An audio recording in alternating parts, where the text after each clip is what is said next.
सर्वप्रथम सर्व स्वामी भक्तांचे पुन्हा एकदा खूप खूप मनापासून स्वागत आहे।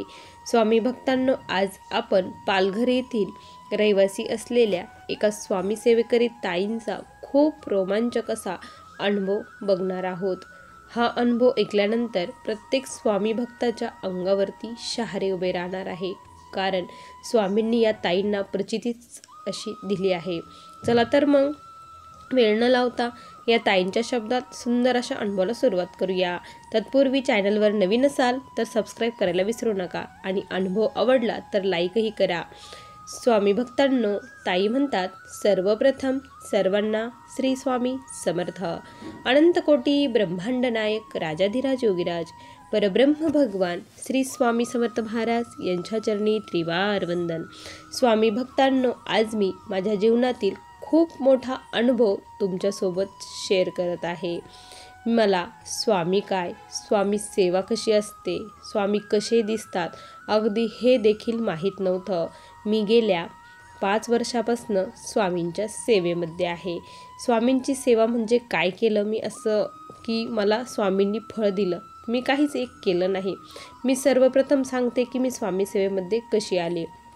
स्वामी सेवेत येण्याच्या वेळेस म्हणजे काय झालं की यांच्या मित्राची वास्तुशांती होती।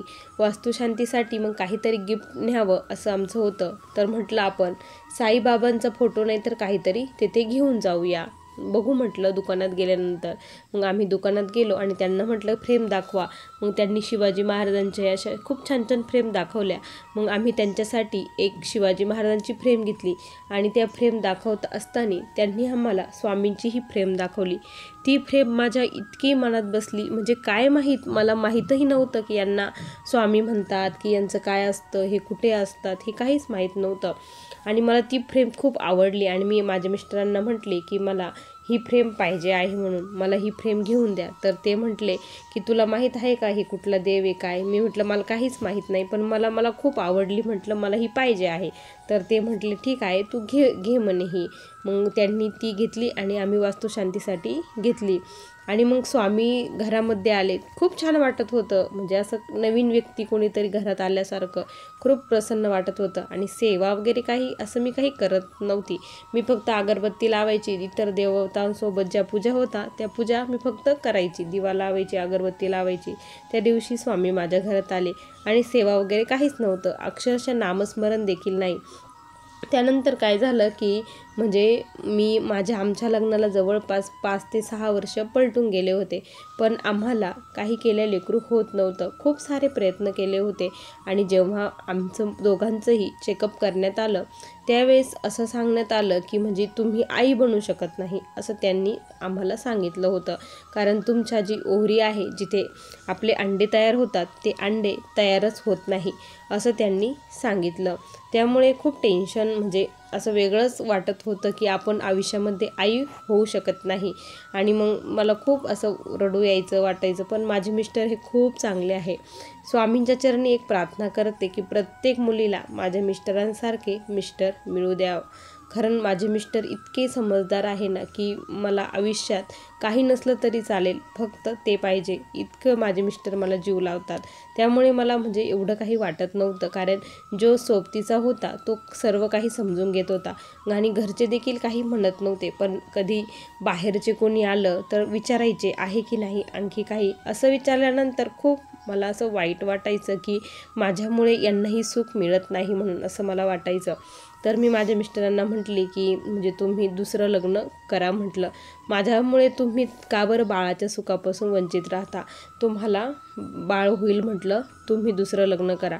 पण माझे मिस्टर हे करायला अजिबात तयार नव्हते। नाही म्हणे, तू आई होऊ शकत नाही, असं थोडंच आहे म्हणे, तू होशील म्हणे आई, देवावरती विश्वास ठेव, नाही झाली तर आपण एखादं मूल दत्तक घेऊया, असं माझे मिस्टर बोलले। पण मी दुसरं लग्न करणार नाही, असं म्हटल्यानंतर मग मलाही म्हणजे खूप वाईट वाटायचं की माझ्यामुळे यांना देखील म्हणजे बाळाच्या सुखापासून हे वंचित राहतात, म्हटलं मग मला खूप वाईट वाटायचं आणि मग मी देवापुढे खूप रडायची। आणि असंच एकदा काय झालं की आमची सर्व फॅमिली आणि यांची मावशीची मुलगी आणि माझी आई वगैरे सर्व आमच्याकडे आलेले होते। मग फिरण्यासाठी आलेले होते सुट्टीमध्ये ते. मग आम्ही त्यांच्यासोबत फिरायला गेलो. फिरायला गेल्यानंतर मग खूप म्हणजे छान असं वाटत होतं. आणि मग आम्ही सर्व काही तिथे फिरलो वगैरे. आणि तिथे जे स्टॉल असतात ना, आपण काहीतरी घेण्यासाठी असं हे करतो, पर्स वगैरे. मग आम्ही बांगड्या, पर्स वगैरे घेतली. आणि तिथे ना स्वामींची इतकी छान मूर्ती होती की बस मला ती खूप आवडली, खूप म्हणजे खूप आवडली. आणि मला ती पुन्हा घेऊशी वाटली. तर मग त्यांना विचारलं हे कितीला आहे, तर ते म्हटले 400 रुपये. म्हटलं एवढी मूर्ती आणि एवढे पैसे, पण माझ्या खूप मनात बसली होती. पण माझ्याकडे नेमकी पैसेही नव्हते. आणि यांना म्हटलं तर हे म्हटलं नाही, एवढे महाग नाही घ्यायचं, म्हटलं आपण तिकडे घेऊ म्हटलं, असं ते मला म्हटले. आणि मग खूप मी नाराज झाले की मला स्वामींची मूर्ती घ्यायची होती आणि यांनी घेऊ दिली नाही. मग आम्ही समुद्राचे तिथे गेलो, बीचवरती कडायला. तिथे त्यांना बघायचं होतं समुद्र. तर तिथे गेल्यानंतर काय झालं की मी अशीच मग खूप नाराज होऊन बसलेली होती. आणि मग ती अशी माती मी उकरत होती.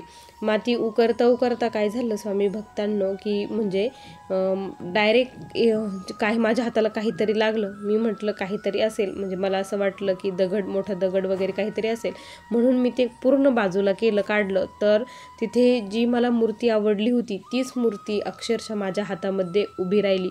त्यावेळेस मला इतकं रडू येऊ लागलं की म्हटलं काय नेमकी हे काय चालू हे मलाही कळत नव्हतं. मिस्टरांना दाखवलं, ते म्हटले, तेही शॉक झाले. म्हटले की तूच घेतली असं आणि तूच आत्ता मला सांगते की मला इथे सापडली म्हणून, हे कसं शक्य आहे? तर मी म्हटलं नाही हो, मला खरंच म्हणजे सापडली, म्हटलं इथे मी नाही घेतली.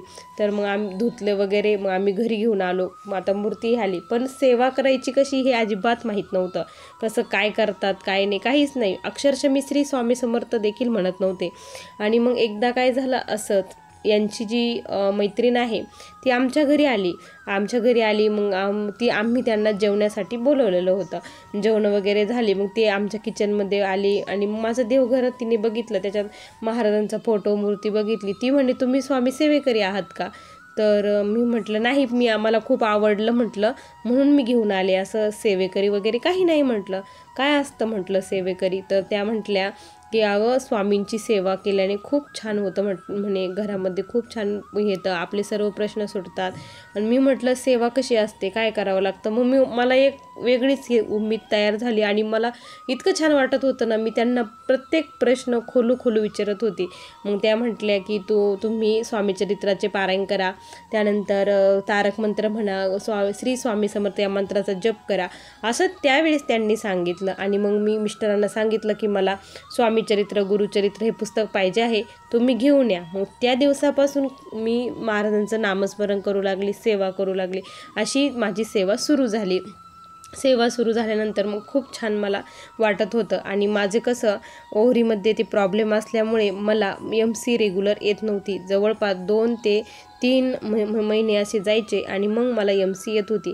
त्यामुळे मग असं काहीच नाही की प्रेग्नेन्सी राहील की काय, असं काहीच मला वाटत नव्हतं. कारण प्रत्येक वेळेस आम्ही चेक करायचो तर रिपोर्ट हे निगेटिव्हच येत असायचे. त्यामुळे मला खूप असं वाईट वाटायचं. आणि प्रत्येक वेळेस ठरलेलं असल्यानंतर आपल्या मनात म्हणजे असं काहीच नसतं, पण असं वाटतं ना की ह्या वेळेस होईल की काय, होईल काय, अशी कुतूहल मनामध्ये असतं.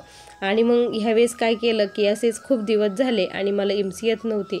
आणि मग मी असंच चेकअप केलं, जवळपास 2.5-3 महिने झाले असेल चेक केलं. तर मग मी पहाटे लवकर केलं तर म्हणतात म्हणजे रिपोर्ट व्यवस्थित येतात म्हणून मग मी पहाटे उठली, केलं आणि ठेवून दिलं, तिकीट ठेवून दिली आणि पुन्हा झोपल्यानंतर मग सकाळी पुन्हा 7 वाजता मी उठली. म्हटलं एकदा आपण म्हणजे नाहीच आहे, आपल्याला हे माहीतच आहे म्हटलं 100%, पण एकदा बघून मग फेकून देऊ म्हटलं, म्हणजे मनाचं थोडं समाधान. म्हणून मी तिकीट घेतली आणि बघितल्यानंतर इतका आश्चर्याचा धक्का बसला ना की अक्षरशः डोळ्यातून पाणी गळू लागलं. कारण रिपोर्ट पॉझिटिव्ह होते. मला इतकं रडू येत होतं की हे कसं शक्य आहे, कारण डॉक्टरांनी तर स्पष्टपणे सांगितलं होतं की तुम्ही आई बनू शकणार नाही म्हणून. आणि मग मिस्टर म्हटले काय झालं तुला रडायला, एवढे का बरं रडू लागली सकाळ सकाळ? मिस्टरांना दाखवलं. अगं ते म्हणे हे रडण्याचं काय आहे, आमचा आनंद तुम्हाला सांगते त्या दिवशी गगनामध्ये मावत नव्हता, इतका मोठा आनंद आम्हाला झाला होता.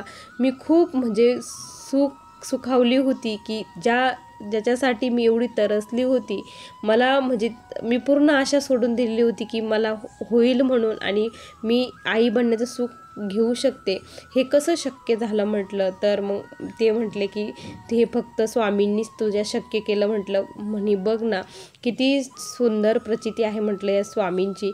खूप दिवसाची इच्छा होती की माझा हा अनुभव तुम्हाला सांगायचा, आणि स्वामी भक्तांनो, स्वामी कृपेने मला खूप छान अशी मुलगी झाली, आणि माझी मुलगी ही खूप सुंदर आहे. तिलाही स्वामींचं खूप वेड आहे.